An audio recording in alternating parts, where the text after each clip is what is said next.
بسم اللہ الرحمن الرحیم۔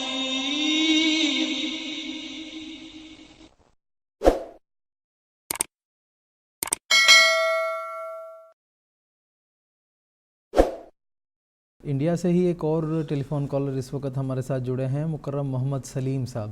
ان سے بھی بات کرتے ہیں اور ان کا سوال سنتے ہیں۔ السلام علیکم ورحمۃ اللہ، محمد سلیم صاحب۔ وعلیکم السلام ورحمۃ اللہ۔ مجھے میری ایک چھوٹی بچی ہے آصفہ سلیم کی سوال ہے کہ اللہ تعالیٰ نے اس دنیا کو کیوں پیدا کیا ہے اور اللہ تعالیٰ ہم کو کیوں دکھائی نہیں دیتے؟ تو اس بارے میں ذرا آپ جناب سے۔ ٹھیک ہے جناب، جزاکم اللہ، شکریہ مولانا محمد حمید کوثر صاحب سے۔ بات یہ ہے کہ اللہ تعالیٰ نے کیوں پیدا کیا ہے، یہ تو ابھی میں اپنے پہلے جواب میں بتا چکا کہ اللہ تعالیٰ نے ہر مخلوق کو ایک تسبیح اور عبادت کے لیے پیدا کیا ہے کہ اللہ تعالیٰ نے ہر ایک کے ذمے جو ذمہ داری لگائی ہوئی ہے وہ اس کو ادا کرے، اور جب وہ اس کو ادا کرے گا تو یہی اللہ تعالیٰ کے پیدا کرنے کا مقصد ہے۔ باقی اللہ تعالیٰ نے اس کائنات کو اور کیا مقاصد ہیں اس کے پیچھے، وہ اللہ تعالیٰ بہتر جانتا ہے۔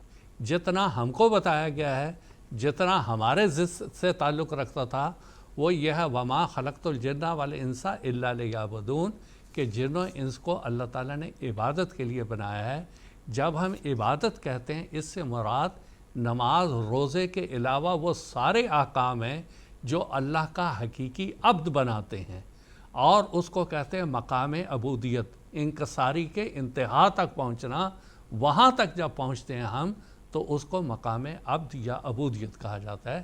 تو اللہ تعالیٰ نے جو ہم کو بتایا وہ اتنا ہے، اس کے علاوہ کیا اس کی حکمتیں ہیں، کیا مقاصد ہیں، اس نے ہم پر یہ راز نہیں کھولے۔ جو راز اللہ تعالیٰ نے کھولے نہیں، جس کی تفصیل بتائی نہیں، غالباً وہ ہمارے عقل میں آنے والی باتیں نہیں تھیں، ہماری عقل محدود تھی، اس لیے اللہ تعالیٰ نے اس کو ہم پر ظاہر نہیں کیا۔ دوسری بات، اللہ تعالیٰ نظر کیوں نہیں آتا؟ اس بچی سے کو سمجھانے والی بات ہے کہ ہر وہ چیز جو نظر آتی ہے، کیا ہم اسی کو مانتے ہیں؟ ایسا نہیں ہے دنیا میں۔ مثال کے طور پہ ہوا نظر نہیں آتی، کیا ہم اس کو نہیں مانتے ہیں؟ مانتے ہیں۔ ہوا محسوس ہوتی ہے، اس کے احساس سے ہم کو پتہ چلتا ہے کہ یہ ہوا چل رہی ہے۔ مثال کے طور پہ خوشبو ہے، عطر کی خوشبو، کیا وہ ہم کو نظر آتی ہے؟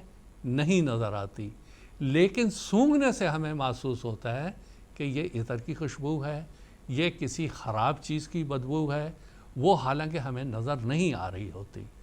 تو جس طرح ہوا محسوس ہونے سے ہم اندازہ لگاتے ہیں کہ ہوا موجود ہے، اسی طرح اللہ تعالیٰ کا وجود ہم قبولیت دعا سے لگاتے ہیں کہ اللہ ہماری دعاؤں کو سنتا ہے۔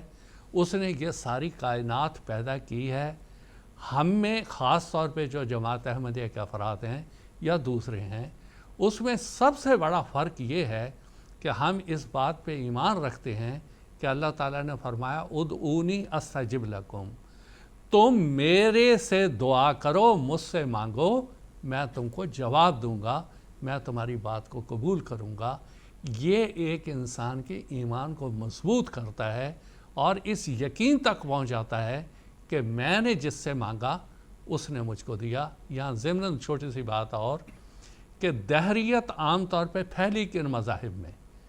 آپ دیکھیں کہ دہریت ان مذاہب میں پھیلی جنہوں نے یہ کہا کہ اللہ تعالیٰ اب بات نہیں کرتا، دعا نہیں سنتا، اور وہ کوئی کلام نہیں کرتا۔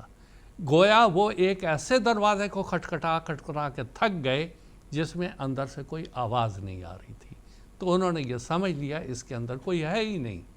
لیکن اسلام کا وہ جو دروازہ ہے، اذا سالک عبادی انی فانی قریب اجیب دعوت الداعی اذا دعان، اسلام نے جو دروازہ دکھایا، اگر اس کو کھٹکھٹایا جائے تو اندر سے آواز آتی ہے، اور یہی مسیح صاحب نے فرمایا کھٹکھٹاؤ گے تو وہ کھولا جائے گا۔ تو یہ ہے اس کی تھوڑی تفصیل۔